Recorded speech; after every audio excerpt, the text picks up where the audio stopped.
না, সালমান শাহ ও আলাদা একটা মানে ওর একটা আলাদা ডিজাইন ছিল, ওটার সাথে কারো মিলানোর সম্ভব না। আমি কলেজের স্টুডেন্ট, আমাকে এসে ধাম করে ঘুষি মারলো, আমি ইয়ের কাছে গিয়ে পড়ে গেলাম, এই সালমান শাহর কাছে, তার উপরে বললাম, সালমান শাহ আমাকে তুলে, তারপরে পিয়ার ভাই এবং সালমান শাহ যথারীতি নায়ক এবং ভিলেনের ফাইট শুরু হয়ে গেল। রিহার্সাল ছাড়া মঞ্চে আসা যায় না এরকম? সার্বিক সব কিছু মিলিয়ে থিয়েটারের থেকেও সার্বিক জিনিসগুলো আসলে আগের মতো অনুকূলে নেই। যাই হোক, থিয়েটার এবং নাটক নিয়ে আমরা অনেক কথা বলছিলাম, এবার একটু ফিল্মের দিকে যাই। ফিল্মে কিভাবে আপনি গেলেন? ফিল্মের প্রথম ফিল্ম আপনার কোনটা? সেটা একটা মজার ঘটনা। সেটা হচ্ছে যে আমাদের তুষার ভাই আমাদের দলেরই ছিলেন, তো তিনি তখন প্রচুর ছবি করতেন, সালমান শাহ এবং তাদের সাথে প্রচুর ছবি করতেন। তার আগে সে জামাল আর কামাল ভাই এ নিয়ে খুব জনপ্রিয় হয়ে গেছিল, জামাল ছিল উনি। হ্যাঁ, সেটা নিয়ে জনপ্রিয় ছিল। পরবর্তীতে ছবিতে ঢুকেন, সালমান শাহ তখন ছিলেন। তো মোহাম্মদ হান্নান উনি আমাদের দলে একসময় কাজ করতেন, পরবর্তীতে আমরা জানতে পারলাম আর কি, আমি জানতে পারলাম। তো মোহাম্মদ হান্নানের একটা ছবি বিক্ষোভ, তো বিক্ষোভ ছবিতে তুষার ভাই বিখ্যাত সিনেমা ছিল। তো এফডিসিতে যাওয়া তো একটা স্বপ্নের ব্যাপার তখন। তো এফডিসিতে, এটা বলতেছি আমি 90 দশকের কথা আর কি, ধরেন 4টার হবে, 94-94 হবে। তো তুষার ভাই তখন কিন্তু কমেডি ক্যারেক্টার একটা তুঙ্গে, তুষার ভাই। আমরা বললাম, আমি আরও কয়েকজন আমরা ছিলাম, বললাম যে তুষার ভাই আমরা তো ফিল্মে অভিনয় করতে চাই। তো তুষার ভাই আমাদের যথারীতি আচ্ছা ঠিক আছে, অমুক দিন চলে আসিস। তা আমরা যথারীতি কয়েকজন মিলে গেলাম, যাওয়ার পরে আমরা সেখানে তুষার ভাই বলে দিল আমার দলের ছেলে পেলে, তো দেখেন তো ভাই ওদের কোন ক্যারেক্টারে দেওয়া যায়। আগে থেকে ঠিকঠাক আসে না, কিছু সাপোর্টিং রোল টোল তো লাগে। আচ্ছা আচ্ছা। ধরেন কলেজে 10টা স্টুডেন্ট লাগবে, আমরা 10টা স্টুডেন্টের একটা হয়ে গেলাম। তো সেইভাবে শুরু হইলো আর কি। তো আমাকে প্রথম দৃশ্যে দেখা হলো জহিরুদ্দিন পিয়ার ছিল সেটার ভিলেন।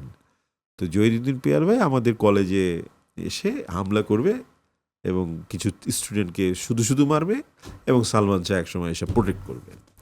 তো যথারীতি জহিরুদ্দিন পিয়ার, ধরেন আমি যেহেতু একটু লম্বা ছিলাম, হ্যালগা পাকদা ছিলাম, তো আমাকে যথারীতি হান্নান ভাই বললো ঠিক আছে ওকে মাইরো। আমার ক্যারেক্টারের নাম আবার পেয়ে গেলাম টুকু, আমি কলেজের স্টুডেন্ট, আমাকে এসে ধাম করে ঘুষি মারলো, আমি ইয়ের কাছে গিয়ে পড়ে গেলাম, এই সালমান শাহর কাছে, তার উপরে বললাম, সালমান শাহ আমাকে তুলে, তারপরে পিয়ার ভাই এবং সালমান শাহ যথারীতি নায়ক এবং ভিলেনের ফাইট শুরু হয়ে গেল। তো এই ছিল আমার প্রথম ছবির অভিজ্ঞতা। এবং যেহেতু ওই শটটা থিয়েটারে এক্সারসাইজ করার জন্য, যে কিভাবে পড়তে হবে, কীভাবে উঠতে হবে, কিংবা কোন ইয়েতে কীভাবে, এগুলি যেহেতু এক্সারসাইজ করতাম, সেহেতু ওই শটটা ভালো হয়ে গেল।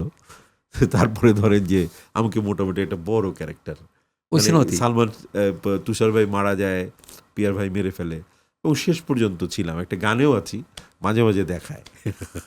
তা সালমান শাহের সাথে আপনার কথা হতো না? হ্যাঁ, উনি তো আমাদেরই একসময় তো উনিও নাটক করতেন, আর তুষার ভাইয়ের সাথে তো তার একটু আপনার সাথে এক্সপিরিয়েন্স একটু শুনি আমরা, যে সালমান শাহ আমাদের তো খুবই মানে একটা লিজেন্ডারি অভিনেতা, খুব কম বয়সে চলে গেল। একটু বলেন তো ওনার সম্পর্কে, যে কি আপনার সাথে কিরকম কথা হয়েছিল? বা আমার সাথে পার্সোনালি কনভারসেশন না, আমরা সবাই মিলে আড্ডা দিতাম। সেই ছবিতে বুলবুল আহমেদ ছিলেন, সেই ছবিতে ডলি জহুর ছিলেন, ডলি ভাবি তো আমাদের দলেও কাজ করেছেন, ডলি জহুর।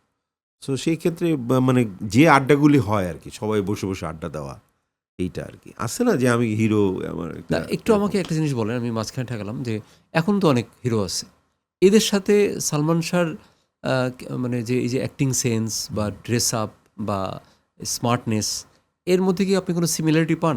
মানে মনে হয় যে এখনকার এরা অনেক বেশি আধুনিক, বা সালমান শাহ ওই সময় এখনকার চেয়ে অনেক আধুনিক ছিল, এরকম কিছু মনে হয়, যেহেতু আপনি কাছ থেকে তাকে দেখেছেন? না, সালমান শাহ ও আলাদা একটা মানে ওর একটা আলাদা ডিজাইন ছিল, ওটার সাথে কারো মিলানোর সম্ভব না। না মানে এখনকার সাথে মানে আপনি কি মনে করেন, সে কি যুগের থেকে এগিয়ে ছিল?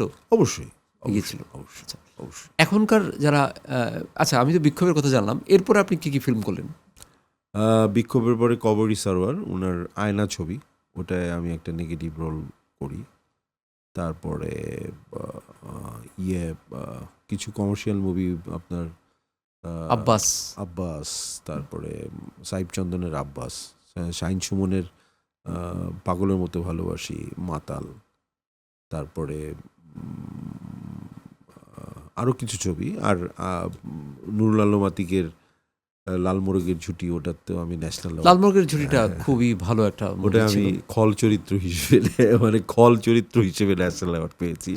ন্যাশনাল আর- একটা শিল্পীর জন্য পাওয়াটা অনেক বড় আর ব্যাপার। ছবিতে ধরেন আমি একটু খল চরিত্রই করতে চাই, কারণ হচ্ছে যে খল চরিত্র করলে ক্যারেক্টারের অনেক ধরনের ডেপনেস থাকে আর কি, মানে ইচ্ছা মতো অভিনয় করা যায়।